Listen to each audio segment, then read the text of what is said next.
क्या आप जानते हैं, राजस्थान के रेगिस्तान में एक ऐसा गांव भी है जिसका नाम आज भी लोग डर के साथ लेते हैं, रेजड़ी खेजड़ी गांव। दिन में यह गांव बिल्कुल सामान्य लगता है, लेकिन जैसे ही सूरज ढलता है, यहाँ की हवाओं में अजीब सी बेचैनी घुल जाती है। कहते हैं, बरसों पहले यह गांव खेजड़ी के घने पेड़ों से घिरा हुआ था। गांव वाले इन पेड़ों को पूजते थे, क्योंकि उन्हीं की वजह से रेगिस्तान में भी जीवन बचा हुआ था। लेकिन एक रात कुछ ऐसा हुआ जिसने पूरे गांव को शापित कर दिया। उस रात गांव में एक तांत्रिक आया।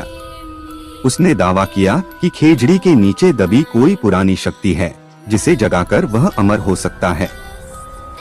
गांव वालों ने उसे मना किया, लेकिन लालच में अंधे उस तांत्रिक ने आधी रात को सबसे पुराने खेजड़ी के पेड़ के नीचे तंत्र मंत्र शुरू कर दिया। जैसे ही मंत्र पूरे हुए, जमीन कांपने लगी, तेज हवा चली और पेड़ से खून जैसी लाल बूंदें टपकने लगी। उसी पल तांत्रिक जोर से चिल्लाया और उसकी आवाज अचानक खामोश हो गई। जब गांव वाले दौड़कर पहुंचे, वहां सिर्फ उसके टूटे हुए ताबीज और जली हुई राख बची थी। उसके बाद से रेजड़ी खेजड़ी गांव बदल गया। लोगों ने रात में पेड़ों से आवाजें सुननी शुरू कर दी। कोई रोता हुआ नाम पुकारता, तो कोई हंसता हुआ झाड़ियों में घूमता दिखाई देता। कई लोगों ने दावा किया कि उन्होंने खेजड़ी के नीचे एक काली परछाई को चलते देखा है, जिसकी आंखें अंगारों की तरह चमकती हैं।